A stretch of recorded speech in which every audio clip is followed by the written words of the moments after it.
One of the most depressing things about the Black Lives Matter riots is not just the fact that they caused untold damage across our country, caused politicians to institute ridiculous policies like defunding the police, which led to insane crime spikes, but it's the fact that rioting pays when you're on the left-wing side, that is, because what we gotta talk about today is the fact that the city of Seattle has decided to give $10 million to Black Lives Matter rioters who apparently the police were too heavy-handed in their dispersal of, and of course, these are the same rioters that had to do with the Capitol Hill Autonomous Zone, CHAZ, if you remember, and yes, those people are getting paid, and that's what we're going to talk about today. But before we do, I want to say thank you to everybody who signed up over on actualjusticewarrior.com/join. Give me the money. Give me the money.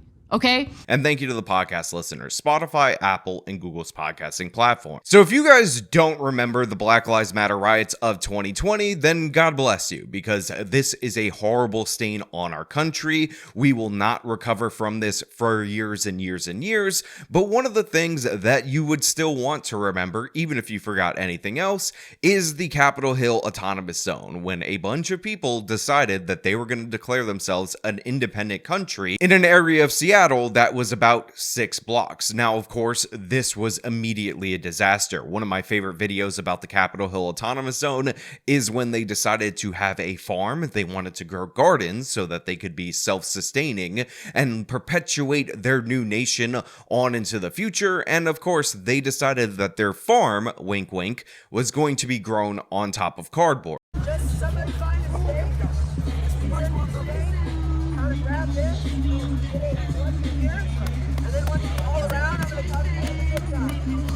Now, the reason that they wanted to grow their crops on top of the cardboard rather than in the soil, as you would do if you were farming, is because they were afraid that gophers were going to come up from the dirt and eat their crops, and they wanted to protect their crops. So obviously, as you guys could possibly imagine, these left-wing, mostly communist Antifa types were about as intelligent as people who are communists and would join the organization known as Antifa.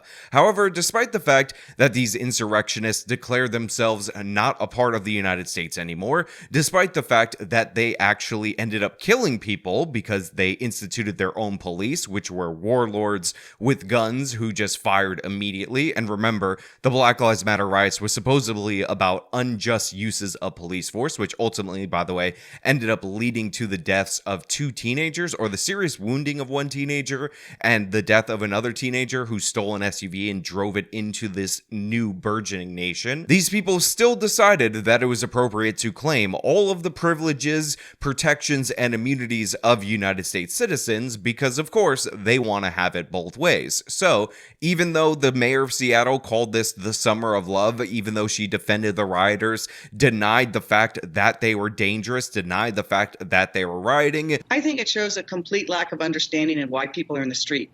They're in the street fighting a system of domination, and he doesn't understand that.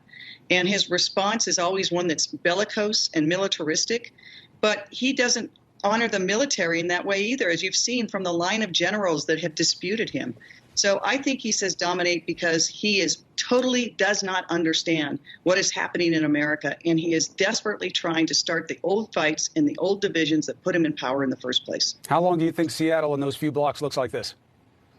I don't know. We could have the Summer of Love. And covered for them in every possible way, including cutting the salary of the black female police chief in order to push a more equitable agenda and defund the police. They eventually needed to bust this thing up. They eventually said CHAZ had served its purpose, so they sent an invading force of police with bicycles, and they disassembled this entire nation in about 22 and a half minutes. But the thing is, while they were disassembling this burgeoning nation, this group of people who said they were no longer a part of the United States, they had their own cardboard farm that was protected from the gophers.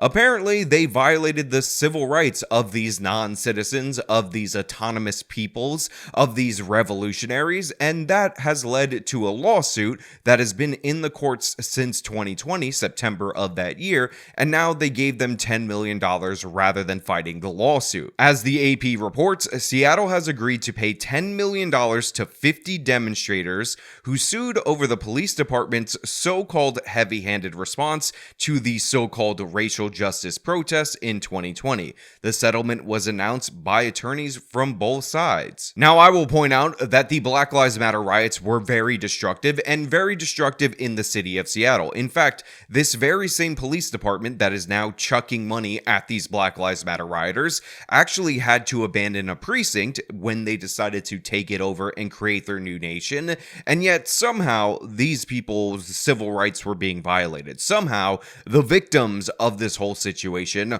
are the rioters, not the police and not the citizens, not the businesses, not the people who actually pay tax dollars, and that's why they were able to get $10 million for 50 rioters. 50 criminals were paid off. Now, when you read up on what they did according to this civil rights lawsuit that was so egregious, that was such a violation of the civil rights of these autonomous people, of these Black Lives Matter riots, you realize that the lawsuit is ridiculous and it should have been fought tooth and nail so that these people didn't get a dime. The reason why they're suing is because in order to disperse the riots, the most destructive riots in American history, the police did the following. They, quote, use aggressive techniques to disperse the crowd, including flashbang grenades, foam-tipped projectiles, and blast balls that explode and emit pepper gas. Now, the Associated Press does concede that the Black Lives Matter rioters did cause some damage. They were a bit of a problem in some areas, so let's talk about what the rioters did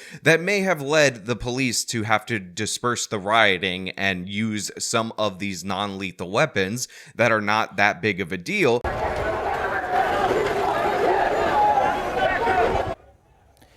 And just like that, Seattle police retaking control of the East Precinct on Capitol Hill. By order of Mayor Jenny Durkan, protesters forced out of the zone earlier this morning, although many of them are saying it's not over. Against said rioters. Let's see if it's justified or if it's excessive based on what the Associated Press concedes. Also, ignore your lying eyes, ignore the videos, ignore all the things that you saw yourself that definitely justify this, but let's just hear what the Associated Press has to say. At some points during the protest, people in the crowds did cause damage, including burning police cars, trying to set a fire at the East Precinct, but a federal judge ordered the department to stop using chemical and other weapons indiscriminately against peaceful demonstrators. You know, those peaceful demonstrators that decided to declare their own independent nation, that were using violence, that were attacking people, that tried to set the police precinct on fire, that rioted it to such a degree that they actually had to abandon the 6th precinct of the Seattle Police Department.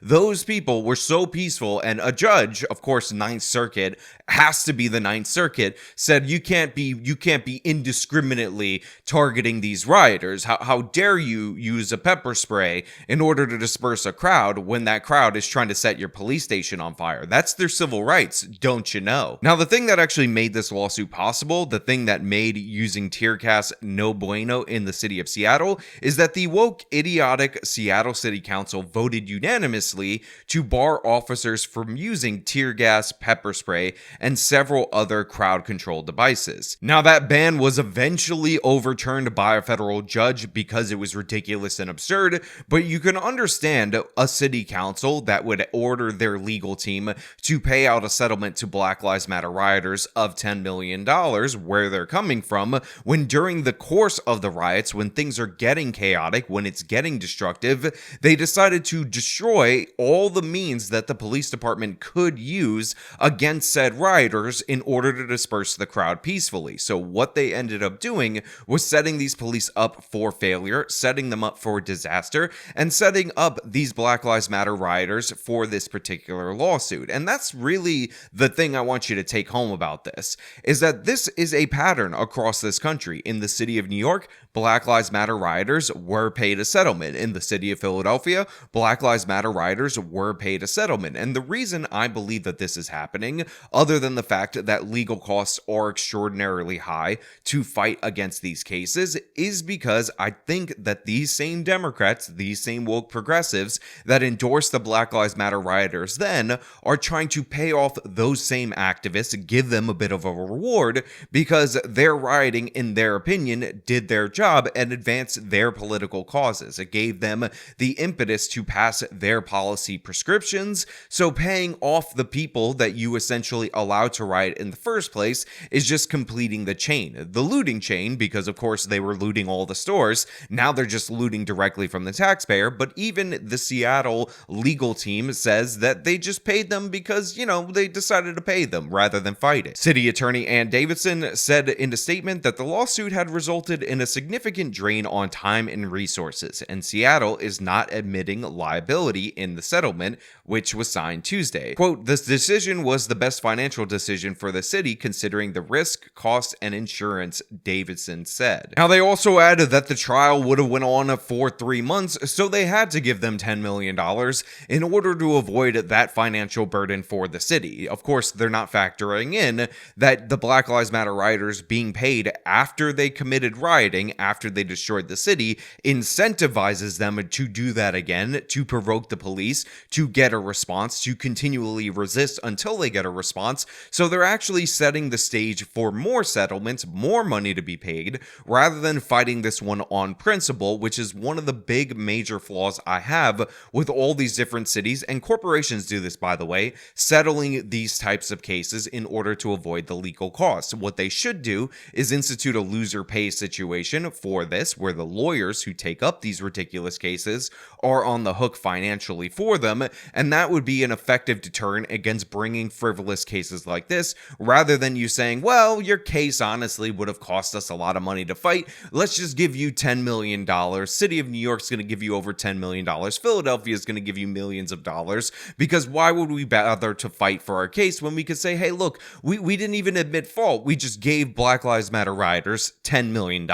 Look, needless to say, I do not like that they paid these rioters. Needless to say, I do think that this is a strategy to pay off your activists, the people on your team, and it has been implemented in major left-wing cities across this country, and the consequences for that send the message to the public that if you're rioting for a left-wing cause, if you're looting, if you're destroying stuff, hell, you can even declare yourself your own nation during the process, you will get a payday from it. The taxpayer purse will be opened up and money will be flung in your direction, even though you definitely don't deserve it. Even though you guys were rioters, you were criminals, and you deserve to be prosecuted and sent to prison for your actions, not being paid off. And I know the Associated Press article lists some injuries, but the thing is, if you're out there rioting in the street and a canister explodes near you and you get hurt, that's on you. Also, I don't want to hear about the emotional distress, which is also listed in these groups of injuries, because again, if you're rioting in the street and then the police break up the rioting and you feel sad about that,